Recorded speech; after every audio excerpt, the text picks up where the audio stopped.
Today we will meet a woman in the Bible who had to do something difficult. First, we're going to do something that may be difficult for you. Tongue twisters! Tongue twisters are phrases or sentences that are tricky to say because they all start with the same letter or sound. And it gets even trickier when you try to say the tongue twister as fast as you can. So, here's an example. She sells seashells by the seashore. Let's practice it together. I'll put it up on the screen. She sells seashells by the seashore. Are you ready to try it on your own? Pause me and give it a go now and see how fast you can say it without messing up.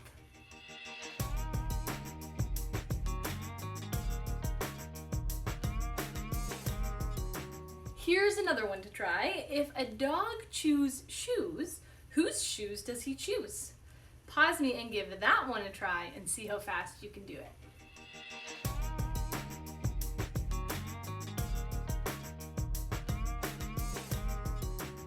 There are a lot of tongue twisters out there for you to try, but let me move along and ask you a question.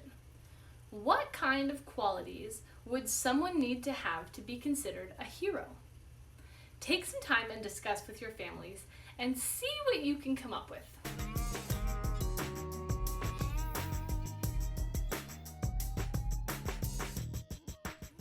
We all have different ideas of what it means for someone to be a hero.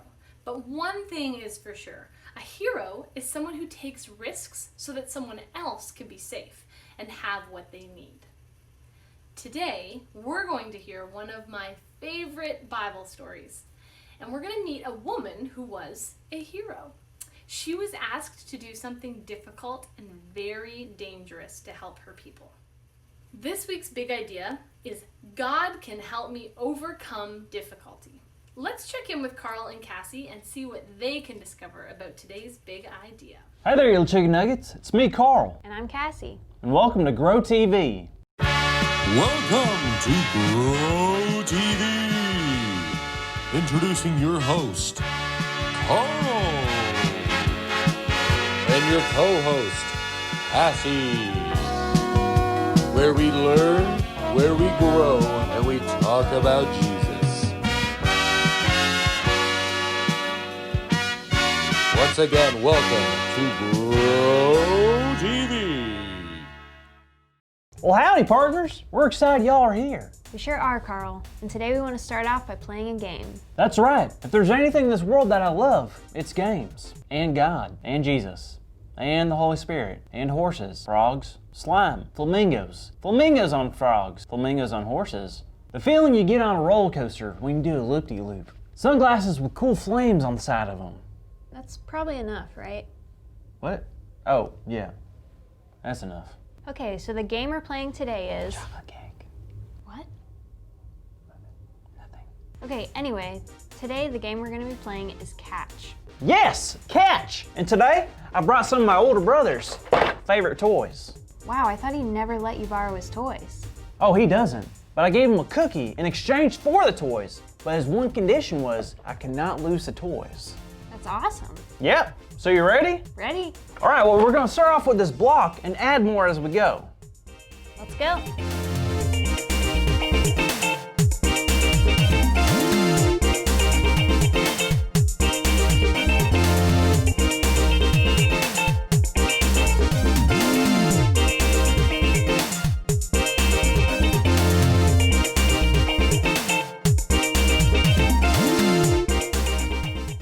This is a lot of fun. I know, you're telling me. I haven't had this much fun since, I don't know when. Me neither. I don't think anything can ruin this. Hey, buds.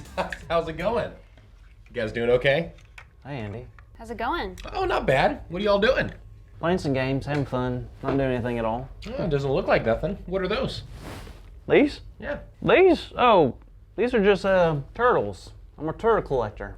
Right, Cassie? Yeah, Carl's an avid turtle collector. He loves the smell of shells. Smell of shells? That seems fishy. Let me see. Wait a minute. These aren't turtles. These are your brother's toys, aren't they? You mind if I take them? Well, I mean, they're my brother's. See you later, buddy. Thank you. Appreciate it. If you tell anybody, you're in trouble. What just happened? Wow, I don't know, but that wasn't very nice. No, it wasn't. And now I don't know what to do. He just took the toys, and my brother said not to lose them. I'm sure your brother will understand. I don't think he will. He loves those things. Well, if you just tell him the truth, that Andy took them, maybe he might. I can't do that either. Andy said if I told anyone, I would be in trouble. Oh, that's right. Oh no, I'm in such trouble. I know this situation seems really difficult right now, but you're not alone. How? Well, I'm here, and you know what? There have been people who've gone through difficult times just like you right now. Really? Like who? You know Esther? The nice lady at Walmart who always gives me the smiley face sticker? No, from the Bible. Oh, okay. No, I don't think I know of her. Well, she was a Jewish woman who was picked by King Xerxes to become the next queen. Wow, that's great. That doesn't seem like a tough situation. Thing is, she kept her identity as being Jewish hidden from everyone. And one day, her cousin Mordecai came and told her something very troubling. He said that there were people not only plotting to kill the king, but the Jewish people. That's awful. It was, and Esther didn't know what to do. What do you mean? She needs to go tell the king so she can stop it. You would think it would be simple, but there was a law that if you came to talk to the king without him asking you, you would die. Seriously? That's crazy. Yeah, but that was the law, so Esther had a really tough decision to make. To not say anything and see her family and friends killed, or to tell the king and possibly die because of it. Holy moly, that's difficult. So what'd she do? Well, she asked Mordecai to tell everyone to fast from food so she could have wisdom and courage to do what was right. So then she decided to tell the king, and she said, if I perish, I perish. Wow, Esther was really brave. I mean, she knew that if she went and told the king, she could really get hurt. So why would she do that? I think it was because it was the right thing to do, and it was her faith in God that helped her do it. I guess you're right. And I guess that gives me the answer for my difficult decision. I think you're right. But at least I now know that God can help me overcome my difficulties. What was that? Oh, I just said I think that now God can help me overcome difficulty. What? What? I just said that. Wait a minute! That's our big idea! Today's big idea is that God can help me overcome difficulty. So let's say it out loud on the count of 3, okay? 1, 2, 3. God can help me overcome difficulty! Woohoo! All right! Yeah! You did it. Good job. I'm proud of you, Carl, but I know by doing something difficult, God will be proud of you, and so will I. Thanks, Cassie. I know it's the right thing to do. Okay, here you go. So I don't want these back anymore. Wait, why? I felt bad. You got in trouble with your mom and had to give them back, didn't you? Yes. All right then. Well, thanks for tuning in, kids. We'll see you next week. Thank you for watching, and tune in next week for a new episode of Pro TV. I'm so glad you're here today because we are going to learn about a woman who overcame difficulty to help her people. Hopefully, through her story, you will discover how God can use you to overcome difficulty too. Today's story comes from the book of Esther, chapter 2 to 4. I'm going to summarize it here today, but if you would like to read it or you want to find a video to watch to summarize it, please feel free to pause me and do that. It's Esther's chapter 2, 3, and 4. If you're sticking around for the summary, Esther chapter 2 starts with King Xerxes being angry with his wife Vashti because she would not come to him when he called her. King Xerxes was so angry, in fact, that he began to look for a new wife. He searched for the prettiest women in the entire empire and had them all brought to his kingdom. And Esther was one of the girls that he brought there. The king really took a liking to Esther, and she was eventually made queen. But there was something Esther didn't share with anyone.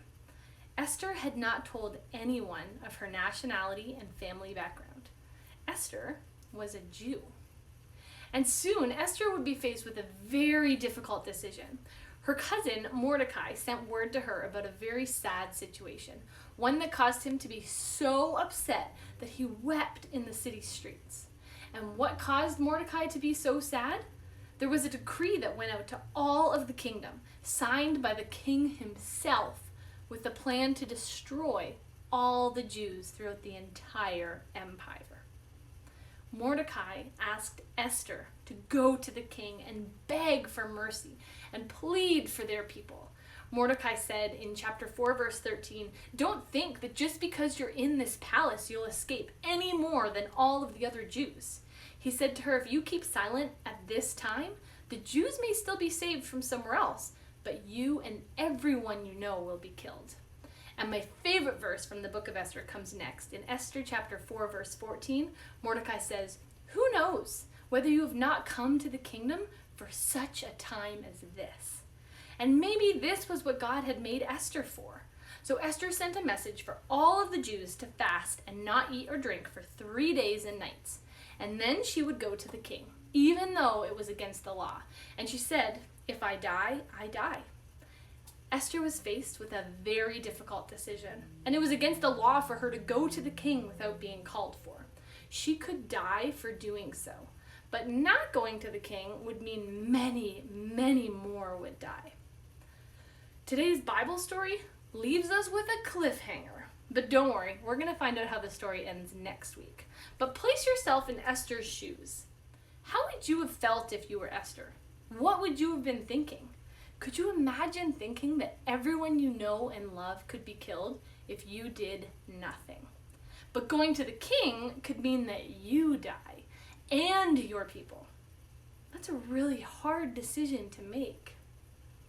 Other kids your age face all kinds of difficult situations, and sometimes it's easy to walk away, but other times you might not be sure what to do. So let's help each other think through some ways you can handle these situations. I'm going to put some scenarios on the screen for you, depending on your age, and you're just going to pause on whatever one is the right age for you. So see what you would do in those situations. There's going to be a screen for you if you're 4 to 7 years old, and then the next screen will be for 8 to 12 years old, and then the next screen would be for 13 to 18-year-olds or older. So pause on whatever screen is right for you. Just keep it playing until you get to your screen and then hit pause and discuss some of those scenarios with your family. Here they are.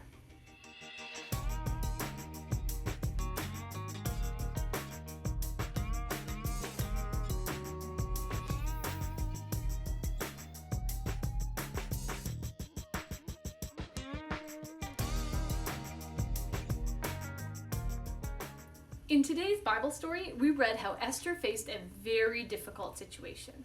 She wasn't sure exactly what to do, so she asked Mordecai and all of the Jews to fast. And that just means not to eat or drink. And she did this for 3 days, she asked them to fast for.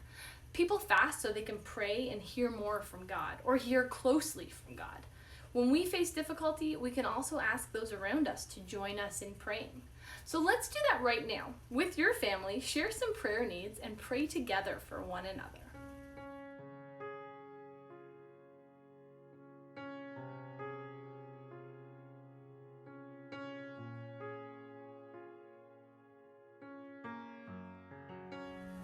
This is the second last week for you to practice the memory verse. So let's say it together. Here it is. So do not fear, for I am with you. Do not be dismayed, for I am your God. Isaiah 41:10. You know what? Since we're in the book of Esther, and I'm feeling a lot more regal, let's read it more regally. So that means let's read it more like how a king or queen would read it. Are you ready? So do not fear, for I am with you. Do not be dismayed, for I am your God. Isaiah 41:10. Great job today. Remember to click the link in the description below for any activities to go along with today's lesson. And feel free to reach out if you have any questions. I cannot wait to find out how the story of Esther continues next week. See you then.